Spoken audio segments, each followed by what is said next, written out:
Dubai में गैर मुल्कियों की जायदादों का डेटा लीक हो गया है और इस हवाले से अहम तफसीलात सामने आ गई हैं। Organised crime and corruption reporting project ने 6 माह के तफ्तीशी प्रोजेक्ट पर काम करके गैर मुल्कियों की जायदादों का पता लगाया है।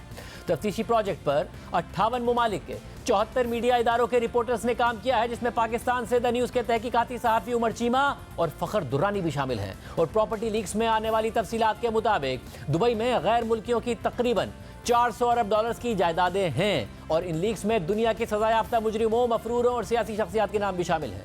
प्रॉपर्टी लीक्स के मुताबिक पाकिस्तानियों की दुबई में 11 अरब डॉलर्स की जायदादें हैं और जायदादों के मालिकों में पाकिस्तान की कई सियासी शख्सियात के नाम भी शामिल हैं। पाकिस्तानी मालिकों में कई रिटायर्ड सरकारी मुलाजमीन भी शामिल हैं। सिर्फ यही नहीं, दुबई में जायदादें खरीदने वाले गैर मुल्कियों में पाकिस्तानियों का दूसरा नंबर है और 17,000 पाकिस्तानियों ने दुबई में 23,000 जायदादें खरीद रखी हैं। तफसीलात के मुताबिक प्रॉपर्टी लीक्स में सदर आसिफ अली जरदारी के तीनों बच्चों के नाम शामिल हैं। साबिक सदर जनरल रिटायर्ड परवेज मुशर्रफ का नाम भी दुबई की जायदाद के मालिकों की फहरिस्त में शामिल है। प्रॉपर्टी लीक्स में साबिक वजीर आजम शौकत अजीज का नाम भी शामिल है। इसके अलावा प्रॉपर्टी लीक्स में पीटीआई के रुकने कौमी असेंबली शेर अफजल मरवत का नाम भी शामिल है। साथ ही बुशरा बीबी की दोस्त फराह गोगी का नाम भी इस फहरिस्त में शामिल है। आने वाली तफसीलात के मुताबिक हुसैन नवाज शरीफ की भी दुबई में जायदाद है, जबकि मौजूदा वजीर दाखिला मोहसिन नकवी की अहलिया भी दुबई में जायदाद की मालिक हैं। इसके अलावा शर्जील मेमन और उनके फैमिली मेंबर्स के नाम भी दुबई में जायदाद के मालिकों की फहरिस्त में शामिल हैं। सेनेटर फैसल वाउडा का नाम भी दुबई की जायदाद के मालिकों की फहरिस्त में मौजूद है। और सिर्फ यही नहीं, पाकिस्तान के 1 दर्जन से ज्यादा रिटायर्ड सरकारी अफसरों, एक पुलिस चीफ, एक सिफारतकार और एक साइंसदान का नाम भी प्रॉपर्टी लीक्स में शामिल है। इसके अलावा सिंध से ताल्लुक रखने वाले 4 अरकान कौमी असेंबली की भी दुबई में जायदादें हैं। बलूचिस्तान और सिंध के 6 से ज्यादा अरकान सूबाई असेंबली के नाम भी प्रॉपर्टी लीक्स में शामिल हैं। जबकि दूसरी तरफ भारतीय शहरी दुबई में जायदादें खरीदने वाले गैर मुल्कियों में सबसे आगे हैं। प्रॉपर्टी लीक्स के मुताबिक 29,700 भारतीयों की दुबई में 35,000 जायदादें हैं, जबकि भारतीयों की दुबई में जायदादों की मालियत तकरीबन 17 अरब डॉलर्स है। इसी तरह 19,500 बरतानवी शहरियों की दुबई में 22,000 जायदादें हैं और बरतानवी शहरियों की दुबई में खरीदी गई जायदादों की मालियत 10 अरब डॉलर्स है। इसके अलावा 8,500 सऊदी शहरियों ने दुबई में 8.5 अरब डॉलर्स की 16,000 जायदादें खरीद रखी हैं। अहम बात यह है कि पाकिस्तान से जिन जिन लोगों का नाम लीक्स में सामने आया है, उनमें से बहुत से लोगों ने इस हवाले से अपना मौक़िफ़ भी जारी किया है। Chairman Peoples Party Bilawal Bhutto Zardari के तर्जुमान ने प्रॉपर्टी लीक्स पर रद्द अमल में कहा है कि बिलावल भुट्टो जरदारी और आसफा भुट्टो जरदारी के तमाम मुल्की और गैर मुल्की असासे इलेक्शन कमीशन और FBI में डिक्लेयर्ड हैं। सबको पता है कि बिलावल भुट्टो जरदारी और आसफा भुट्टो जरदारी ने जिलावतनी में परवरिश पाई है। शहीद बीबी की जिलावतनी के दौरान बिलावल और आसफा भुट्टो जरदारी इन अमलाक में रिहाइश पजीर रहे थे, जबकि बेनज़ीर भुट्टो की शहादत के बाद दुबई की अमलाक उनकी औलाद को विरासत में मिली थी। बिलावल भुट्टो और आसफा भुट्टो के तमाम असासों की तफसीलात इलेक्शन कमीशन की वेबसाइट पर शाया की जाती हैं। बिलावल भुट्टो और आसफा भुट्टो की दुबई की अमलाक की तफसीलात पहले से पब्लिक हैं। खबर में कुछ नया नहीं, ना गैर कानूनी है, बज़ाहिर यह खबर है, ना ही कोई स्कैंडल है। बदनीयती पर मबनी किसी भी कार्रवाई को मुतल्लिका फोरम्स पर चैलेंज किया जाएगा। इसके अलावा पीपल्स पार्टी के रहनुमा और सिंध के सीनियर वजीर शर्जील इनाम मेमन ने प्रॉपर्टी लीक्स पर रद्द अमल देते हुए कहा है कि मेरे असासा जात पहले से ही डिक्लेयर्ड और आवाम के इल्म में है। इलेक्शन कमीशन और टैक्स हुक्काम के पास जमा मालूमात को सनसनीखेज बनाकर पेश किया जा रहा है। जिन जायदादों का तस्करा किया जा रहा है वो पहले ही इलेक्शन कमीशन और मुतल्लिका टैक्स अथॉरिटीज में डिक्लेयर्ड हैं। ये कोई नई बात नहीं, पहले से सब कुछ आवाम के इल्म में है। इसी तरह प्रॉपर्टी लीक्स पर रद्द अमल में वफाकी वजीर दाखिला मोहसिन नकवी की एहलिया ने कहा है कि 2017 में एक जायदाद खरीद कर 2023 में फरोख्त कर दी थी। रवा साल जनवरी में दूसरी जायदाद खरीदी, जिसको रवा माली साल के टैक्स गोशवारों और इलेक्शन कमीशन में जाहिर किया जाएगा। जबकि तहरीक इंसाफ के साबिक रहनुमा फैसल वाउडा ने कहा है कि प्रॉपर्टी लीक्स में सब पर नाजायज का ठप्पा लगा दिया गया है, मेरी जायदाद डिक्लेयर्ड है। अहम बात यह है कि दुबई में जायदादों का ये डेटा वाशिंगटन में कायम NGO centre for advanced studies ने हासिल किया। जायदादों का डेटा वाशिंगटन की NGO ने नॉर्वे के फाइनेंशियल आउटलेट E24 के साथ शेयर किया और जायदादों का ये data organised crime and corruption reporting project नामी तंजीम से भी शेयर किया गया है, जिसने 6 माह के तफ्तीशी प्रोजेक्ट पर काम करके जायदादों के मालिकों का पता लगाया। मगर यहाँ इस बात की वजाहत ज़रूरी है कि पाकिस्तान से बाहर किसी फर्द का किसी जायदाद का मालिक होना अज खुद कोई गैर कानूनी सरगर्मी नहीं है। बहुत से लोगों के पास बैरून मुल्क जायदादें होती हैं, क्योंकि या तो उन्होंने बैरून मुल्क काम किया होता है या इन असासों को खरीदने के लिए अपनी टैक्स शुदा आमदनी का इस्तेमाल किया होता है। ये उनके मुतल्लिका ममालिक में टैक्स हुक्काम की जिम्मेदारी है कि वो मामले की कानूनी हैसियत का फैसला करें कि मुल्क से बाहर पैसा ऑफिशियल चैनल से टैक्स की अदायगी के बाद भेजा गया है या नहीं। साथ ही इससे पहले भी जब पनामा समेत जितनी भी लीक सामने आई थी, इस हवाले से खबरें तो बनी, तज्जिए तबसरे ज़रूर हुए, मगर इस हवाले से दुनिया भर में कोई मौसर कानूनी कार्रवाई नहीं हो सकी, क्योंकि इनफरादी तौर पर हर एक केस में ये साबित करना पड़ता है कि पैसा गैर कानूनी तौर पर मुंतकिल हुआ है। मौजूदा लीक्स के हवाले से मजीद क्या तफसीलात हैं, बात करेंगे पाकिस्तान से इस प्रोजेक्ट पे काम करने वाले रोज़नामा द न्यूज़ के तहकीकाती साफ़ी उमर चीमा और फ़खर दुरानी से। आप दोनों का बहुत शुक्रिया। उमर चीमा साहब, ज़ाहिर जो नाम आए हैं उनमें से मुद्दत कह रहे हैं कि जी हमारा सब कुछ डिक्लेयर्ड है, जिसका डिक्लेयर्ड है, टैक्स पेड है, ऑफिशियल सतह से पैसा गया, वो ठीक, मगर क्या ऐसे भी नाम हैं जिनको देखकर आप हैरान हुए या आपके ख्याल में मामला गड़बड़ है? देखें, काफ़ी नाम है इस तरह के। और आज मैं अभी एक हमारे एमपी हैं और उन्होंने कोई फ़खर ने उनको सवाल भेजे हुए थे और उन्होंने जवाब दिया। उन्होंने कहा कि मेरी यूएई में कोई प्रॉपर्टी नहीं है, और जिस नंबर से वो कॉल कर रहे थे वो वही नंबर था जो उस डेटा में उन्होंने अपने कॉन्टैक्ट के लिए रजिस्टर कराया हुआ था। तो कहने की हद तक तो बहुत सारे लोग ये बातें कर रहे होते हैं कि जी हमारी हर चीज़ डिक्लेयर्ड है और हमने कोई चीज़ छुपाई नहीं हुई। लेकिन आपको याद होगा कि जब 2018 में एक एमनेस्टी आई थी और उसमें सुप्रीम कोर्ट ने बेसिकली सू मोटो नोटिस लिया था कि जिन लोगों के फॉरेन एसेट्स हैं वो पाकिस्तान उनके लाए जाएं। तो उस टाइम एमनेस्टी आई थी तो बहुत सारे लोग जो हैं उन्होंने अपनी प्रॉपर्टीज़ डिक्लेयर की थी। उसके बाद क्या कई लोग ऐसे होंगे कि जिन्होंने उसके बाद भी ख़रीदी होंगी। तो जब तक कोई एक तहकीक तलब इन्वेस्टिगेशन नहीं होती, हम उनके बयान को इतनी ही अहमियत देते हैं कि ये उनका एक मौक़िफ़ है। उसके आगे उसके जब इनको बताना पड़ेगा कि क्या उनके सोर्स ऑफ इनकम क्या हैं। मैं नहीं समझता कि सब लोग जो हैं कोई इन्होंने कोई नाजायज़ तरीके से बनाए हुए हैं, लेकिन एक केस है, फॉर एग्ज़ाम्पल कोई एक इंडिविजुअल हैं कि जो फेक अकाउंट से भी वाबस्ता हैं और उनकी जो प्रॉपर्टीज़ हैं उधर वो जो पाकिस्तानी हमने देखे हैं, मेरे ख्याल 5वें नंबर पर उनकी प्रॉपर्टीज़ हैं, कुछ 300 प्रॉपर्टीज़ हैं उनकी। कई और लोग हैं कि जिनका इतनी उसी केस में कई ऐसे लोग हैं कि जिनकी स्टैंडिंग ही नहीं है, जिनकी हो सकता है कि उनके ओहदे के लिहाज से कोई 30,000 रुपया तनख्वाह हो, लेकिन अगर वो बंदा उधर कोई 50 लाख या 60 लाख दिरहम की प्रॉपर्टी उसने 2010 में ख़रीदी हो, तो क्या इस पर सवाल उठने चाहिए या नहीं उठने चाहिए? कौन तहकीक कौन करेगा? सवाल फिर इधर ही आएगा। उमर चीमा साहब, एक आम बात है, आप ये कह रहे हैं कि ज़रा फेक अकाउंट केस में बहुत चीज़ें सामने आई, मुलाजमीन के नाम पर ट्रांजैक्शंस करना, उनके नाम पर बैंक अकाउंट्स खुलवाना, ये सारे मामला सामने आए। आप कह रहे हैं दुबई की जो प्रॉपर्टी डेटा है उसमें भी आपने ऐसे नाम देखे हैं जिनकी जो मुलाजमीन हैं, आमदनी से जायद असासे, पाकिस्तान में सवाल उठ रहा था, बैंक अकाउंट्स में सवाल उठ रहा था, वो नाम आपको दुबई के प्रॉपर्टी लीक्स में भी नज़र आ रहे हैं? जी जी, उधर भी हैं। फ़खर दुरानी, आप बताइएगा, आपने आज तक जितनी स्टोरीज़ की हैं उसमें बड़े स्कैंडल्स किए हैं, बड़े बड़े जो असासों के मामलात हैं वो आप सामने लाए हैं, इसमें आपको क्या ऐसा दिखा जिससे आपने सोचा कि मामला गड़बड़? बहुत शुक्रिया शाहज़ेब भाई। इसमें 2-3 ऐसे नाम हैं जो मेरे लिए एक बड़ी, मैं समझता हूँ, फाइंडिंग थी। एक तो जो है वो साबिक जो सदर थे आरिफ अलवी साहब, उनकी बहू के हवाले से भी प्रॉपर्टी निकली और फिर उसके बाद जो मैंने उनसे रब्ता किया अवाब अलवी साहब से उनका मौक़िफ़ लेने के लिए, तो उस पर उन्होंने कहा कि ये जो प्रॉपर्टी थी उनकी मिसेस को इनहेरिटेड थी और ये प्रॉपर्ली डिक्लेयर्ड है। उसमें एक रिटायर्ड जनरल साहब हैं, जनरल राजा आरिफ, उनसे मैंने रब्ता किया। उनकी एक प्रॉपर्टी हमारे पास आ रही थी, जो डाटा था उसमें उनसे जब मैंने रब्ता करके मौक़िफ़ लिया तो वो कहते हैं 2017 में उनके बेटों ने इनको ये गिफ्ट की है प्रॉपर्टी, जो कि बाहर रहते हैं। लेकिन मैंने उनसे पूछा कि क्या ये प्रॉपर्टी डिक्लेयर्ड है या नहीं है, तो वो कहते हैं अभी तक डिक्लेयर नहीं की उन्होंने। और फिर मैंने रीज़न पूछा कि डिक्लेयर ना करने की वजूहात क्या हैं, तो वो कहते हैं 2012 में उनको पोजेसन मिली है और 2 साल फिर भी मैंने कहा कि हो गए, आपने फिर भी डिक्लेयर नहीं किया।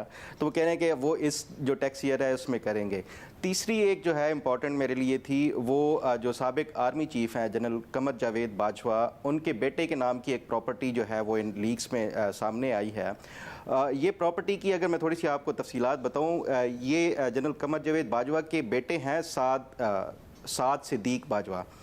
उन्होंने एक प्रॉपर्टी ख़रीदी है फरवरी 2020 में 2.35 मिलियन अबू धाबी जो यूएई दरहम है उसमें। और फिर वो कुछ माह के बाद वो प्रॉपर्टी जो है वो जनरल बाजवा के छोटे बेटे हैं अली इकबाल बाजवा उनके नाम पे ट्रांसफ़र हो गई है। तो ये ट्रांजैक्शंस जो थी वो पहले 2.3 मिलियन की जो है वो प्रॉपर्टी उन्होंने ख़रीदी बड़े बेटे ने, और फिर वो आगे जाके वो ट्रांसफ़र होगी और उसकी जो प्राइस थी वो 1.75 मिलियन की वो आगे जो वो भाई को वो की गई है। तो इस हवाले से जब मैं तहकीकात कर रहा था, फिर मैंने जो है वो साद सिद्दीक बाजवा से रब्ता किया और उनसे पूछा कि ये प्रॉपर्टीज़ क्या आपने डिक्लेयर की हुई हैं, इसकी जो सोर्स ऑफ फंडिंग है वो क्या है, क्या पैसा पाकिस्तान से गया है, अगर तो वो लीगल तरीके से गया है या नहीं गया, और अगर लीगल तरीके से गया है तो वो किस ज़रिए से गया है। तो साद जो सिद्दीक बाजवा हैं उन्होंने ये बताया कि ये जो प्रॉपर्टी थी उन्होंने अपने वालिद साहब से कुछ फ़ंड्स लिए और कुछ वहाँ पे जो लोकल बैंक्स थे उनसे उन्होंने लोन लेके ये मॉर्गेज करवाई थी ये प्रॉपर्टी। और उसके बाद क्योंकि उनके जो दूसरे भाई हैं वो वहाँ पे जॉब करते थे यूएई में और उनके पास रहने के लिए वो नहीं थी, तो कोविड के दौर था, प्रॉपर्टीज़ की वैल्यू कम हो गई थी, इस वजह से जो है वो प्रॉपर्टी उन्होंने वो अपने भाई को बेच दी, क्योंकि प्रॉपर्टीज़ की यूएई में उस टाइम कोविड के दिनों में वैल्यू कम हुई थी। इस वजह से 2.3 मिलियन जो दरहम से वो कम हो के 1.75 मिलियन तक वो पहुँच गई। उस पर फिर मैंने जो है वो उनके छोटे भाई अली बाजवा से रब्ता किया और उनका मौक़िफ़ लेने की वो की। उस जो अली बाजवा हैं उन्होंने ये तमाम तर जो है वो एक प्राइवेट वहाँ पे वो कहते हैं कि वो फर्म में जॉब करते हैं, एक अच्छी उनकी वो है। तो क्योंकि वो कोविड के दिन थे, वो बजाय इसके कि कोई प्रॉपर्टी उनके पास रिहाइश का वो प्रॉपर वो नहीं था, बंदोबस्त नहीं था, तो उन्होंने भाई से ये वो जो 2 बेडरूम अपार्टमेंट है वो ख़रीदा है और उसकी जो है वो अपने वालिद साहब से उन्होंने पेमेंट जो है वो लोन लिया है और उनके वालिद साहब ने बाकायदा तौर पे बैंकिंग चैनल के ज़रिए ये तमाम तर जो फ़ंड्स थे वो उन्होंने आगे वो ट्रांसफ़र किए हैं और वो फिर उन्होंने उसकी तमाम तर जो रिसीप्ट्स थी, जो स्टेटमेंट्स थी जिसके ज़रिए वो ट्रांजैक्शंस वो की गई हैं, वो उन्होंने मेरे साथ शेयर की हैं। और उसके साथ साथ उन्होंने बैंक से कोई लोन लिया है 1.3 मिलियन जो दरहम का, वो भी तमाम तर जो रिकॉर्ड था ये तमाम उन्होंने मेरे साथ वो शेयर किया। और उसके साथ साथ फिर FBR का मैंने कहा कि क्या आपने ये डिक्लेयर किया हुआ है, आपने भी और उससे पहले जो आपके भाई थे साद सिद्दीक बाजवा, क्या उन्होंने भी डिक्लेयर किया हुआ था या नहीं। तो उन्होंने फिर साथ मुझे अपने जो FBR के जो टैक्स रिटर्न्स थे वो मुतलका ईयर्स के वो भी दिखाए और उसमें भी इनके वो डिक्लेयर्ड आ रहे थे। तो मेरे लिए ये 2-3 ऐसे इंपॉर्टेंट थे कि एक मिलिट्री जनरल थे जिन्होंने वो कह रहे हैं कि वो उन्होंने डिक्लेयर नहीं किया, और जो दूसरे हैं वो उन्होंने पूरी जो है वो डिक्लेरेशन के तमाम तर जो है वो डॉक्यूमेंट्स वगैरह भी साथ मुझे वो भेजे अपने जवाब के। बड़ी आम बात है। और अब से कुछ देर पहले हम बताते चलें कि रहनुमा तहरीक इंसाफ शेर अफजल मरवत का बयान भी सामने आया। उनका कहना है कि मैं दुबई में अपार्टमेंट का मालिक हूं, दुबई में प्रॉपर्टी FBR और इलेक्शन कमीशन में 6 साल से मैंने डिक्लेयर की हुई है, बैरून मुल्क प्रॉपर्टी की तस्दीक FBR और इलेक्शन कमीशन से की जा सकती है। शेर अफजल मरवत साहब का भी मौक़िफ़ सामने आ गया है। उमर जी, बस आप पनामा पर भी आपने ज़ाहिर बहुत काम किया और वो जो स्कैंडल पाकिस्तान में ब्रेक हुआ, एक रिपोर्टर जब स्टोरी करता है तो उसकी ज़ाहिर वो चाहता है कि उसका एक इम्पैक्ट हो, वो सारी मामलात हो, मगर बाद में आप खुद ये कहते नजर आए कि जो मामला होना था उसे पाकिस्तान में जो रिवायती तौर पर हुआ है कि करप्शन को का इल्ज़ाम लगाकर उसे पॉलिटिकल पॉइंट स्कोरिंग के लिए इस्तेमाल किया जाता है, एहतसाब होता कोई नहीं है और ना पकड़ी जाती है। फिर इमरान खान साहब की हुकूमत है, उन्होंने कहा 450 जो नाम थे पनामा में एक से हम तहकीक करेंगे, कुछ नहीं किया, कुछ भी नहीं हुआ, एमनेस्टी पे एमनेस्टी वो भी देते रहे। ये देख के लग रहा है आपको डॉक्यूमेंट कि अगर हुकूमत करना चाहे तो कुछ कर ज़रूर सकती है इस हवाले से? देखिए, करने को तो शाहजेब वो कर सकते हैं, लेकिन अगर इनकी एक पैटर्न देखा जाए उसी से किसी के बारे में कोई हम राय कायम कर सकते हैं ना, तो हमारा पैटर्न ऐसा नहीं है। हमारे यहाँ जो एहतसाब के अदारे हैं वो सारे लोगों की पॉलिटिकल मैनेजमेंट के लिए हैं, उनको अपने साथ मिलाने के लिए हैं या अपने मुखालफिन जो है उनको पीनलाइज करने के लिए हैं। इससे ज़्यादा उनकी अहमियत नहीं है। और इसका नुकसान ये होता है कि वो लोग के जो वाकई एक करप्ट भी होते हैं वो भी आपको मजलूम और मासूम नज़र आते हैं। वो लगता है कि जिस तरह बाकी लोगों के साथ हो रहा है इनके साथ भी इसीलिए हो रहा है। हम बाज़ औक़ात ख़बर करते हैं तो लोग कहते हैं कि हमें पता है कि ये ख़बर क्यों दी गई है। अच्छा, वो हमें भी नहीं पता होता कि जो उन्होंने उसकी तशरीह की होती है। तो ये मामला तो चलते रहते हैं। मैं आपको बताऊं कि जो पनामा की बात थी वो भी एक पॉलिटिकली मोटिवेटेड केस था ना, उससे बड़ा यानी कि ये पेंडोरा पेपर था, इसमें बहुत सारी चीज़ें आई थी। पनामा पे भी पहले तो वैसे चाहिए था कि जो मियां नवाज शरीफ हैं, कई लोग कहते हैं जी 400 बंदे थे, सिर्फ मियां साहब का इंतखाब किया गया, तो मियां साहब प्राइम मिनिस्टर थे, मियां साहब को चाहिए था कि बाकी जो लोग हैं उनकी कोई इंक्वायरी आर्डर कर देते, कुछ भी नहीं हुआ। और बाद में जब इमरान खान आए और पेंडोरा आया, और पेंडोरा के टाइम पे इन्होंने एक फैक्ट फाइंडिंग कमेटी बनाई, वो भी इस चीज़ में काफ़ी उस्ताद हैं कि वो चाहें तो जब वो एक शोर चल रहा होता है तो उस टाइम उसको मैनेज कर लेते हैं। जी हमने एक कमेटी बना दी है, उस कमेटी ने हमसे सारा डाटा ले लिया और उसके बाद हमें भी कभी खबर नहीं हुई, हमारा कभी उन्होंने फ़ोन भी अटेंड नहीं हुआ किया कि उन जो डिटेल्स उन्होंने इकट्ठी की थी क्या उस पर कोई उन लोगों को नोटिस भेजे गए, या कि उनको सिर्फ यही इस्तेमाल रहा कि हुकूमत वक्त जो है वो उनमें से अपने मुखालफिन तलाश करे और उनके खिलाफ जाए। तो मौजूदा सूरत हाल में भी ऐसे ही है कि अब यही देखें ना कि फेक अकाउंट केस जो है वो जरदारी साहब पर था। जरदारी साहब इस टाइम प्रेसिडेंट हैं, तो अब क्या होगा? कुछ नहीं होगा। ठीक है, तो अगर ये मामला उन पर रुकेगा तो बाकी लोगों के खिलाफ क्या होगा? या जो मोहसिन नकवी साहब हैं उनका जिक्र उनके आ रहा है, चलें नहीं कि उनके मामला हो सकता है क्लियर हों, लेकिन FIA जो है वो उनके अंडर है, तो बाकी लोगों के खिलाफ क्या कैसे जाएगी? तो मैं तो फ्रेंकली मैं कोई एहतसाब के अमल से कोई इतना ज़्यादा मुतमिन नहीं हूँ, लेकिन यही है कि एक दफ़ा एक ब्यूरोक्रेट थे रिटायर्ड, मुझे उनकी बात अच्छी लगी। वो ओवर टाइम वक्त के साथ बड़े सिनिक हो गए कि बहुत सारी इन्वेस्टिगेशन करते हैं और किसी नतीजे पर नहीं पहुंचती। तो मैं उनको पूछा कि आपका इंटरेस्ट फिर किस तरह बरकरार रहता है? उन्होंने कहा कि मैं इस नीयत के साथ करता हूं कि जो चीज़ एक दफ़ा फाइल में आ जाती है वो किसी ना किसी स्टेज पर पॉप अप हो जाती है, कि बेशक ये जो एक पर्सनली या पॉलिटिकली मोटिवेटेड केसेस होते हैं वो जो रिकॉर्ड में पड़ा होता है तो वो चीज़ें आगे चल पड़ती हैं। और हमारे यहाँ यही हो सकता है और इसके अलावा कोई नहीं हो सकता। कभी किसी को ज़रूरत हुई तो वो इस इन्वेस्टिगेशन को इस्तेमाल कर लेंगे, अदरवाइज नहीं करेंगे। फ़खर, आपने काम किया, वर्जन्स भी लिए, तहकीक भी की, आपको भी बहुत सारे मामला तहकीक तलब लग रहे हैं जिसमें अथॉरिटीज़ कोई नोटिस लें? बिल्कुल, इसमें बहुत सारे ऐसे मामलात हैं, ख़ासतौर पे पॉलिटिशियंस के हवाले से भी हों या जो मिलिट्री जनरल्स के हवाले से। मैंने ओवर 12 मिलिट्री जनरल्स हैं, उनकी जो है ये जो तमाम तर जो ट्रांजैक्शंस के हवाले से है, एक ने तो ख़ुद कह दिया कि मैंने जो है वो नहीं किया हुआ, डिक्लेयर नहीं किया हुआ। तो बाकी जितनों से मैंने रब्ता किया है उन सब ने कहा कि हमने डिक्लेयर किया हुआ है। तो मेरा ख्याल है कि ये सिर्फ आप जो है वो उनके ऊपर रिलाय नहीं कर सकते जो कह रहे हैं कि हमने डिक्लेयर किया हुआ है। शेर अफजल मरवा साहब का आप बता रहे थे कि उन्होंने ये अभी बयान दिया है कि उनकी तमाम तर जो प्रॉपर्टीज़ हैं वो डिक्लेयर्ड हैं। मैं उनको आज सुबह दिन से ही कोशिश कर रहा हूँ उनसे भी जो उनका मौक़िफ़ लेने के लिए, उन्होंने वो कोई जवाब नहीं दिया, बल्कि मैंने रिटर्न उनको वो किया था। ये जो जिस तरह उमर चीमा साहब बात कर रहे थे पेंडोरा पेपर्स के हवाले से, देखिए हमने जब उनके साथ जो एक कमेटी बनाई गई थी प्राइम मिनिस्टर इंस्पेक्शन कमीशन की तरफ से, जब हमने तमाम तर जो रिकॉर्ड उन्होंने मांगा था वो दिया, उसके बाद वो तहकीकात करते रहे FBR और बाकी भी जो उनके साथ नुमाइंदे थे।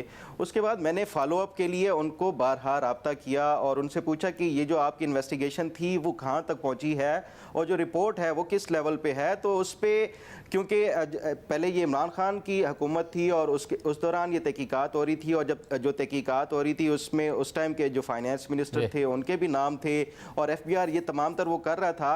तो वो उसको मामले को जो है वो पेंडिंग किया गया। फिर जब ये ट्रांसफ़र किया गया, PDM की हुकूमत आई, तो उन्होंने, मैंने जब इनसे अराकीन से पूछा था तो वो कहते हैं वो जो उस टाइम वज़ीर आज़म थे शहबाज शरीफ साहब, उनकी टेबल के ऊपर है ये रिपोर्ट जो है। तो शहबाज शरीफ साहब की हुकूमत आई, चली गई, फिर नई हुकूमत भी आ गई है, तो उसके हवाले से अभी तक कोई हमें अपडेट नहीं पता चली कि पेंडोरा पेपर्स का क्या हुआ। तो अगर ये इस तरह देखा जाए, ट्रेंड देखा जाए, तो मुझे नहीं लगता कि ये इस तरह की ये अब मौजूदा जो लीक्स हैं उसके ऊपर भी कोई इस तरह की पेशरफ्त होगी।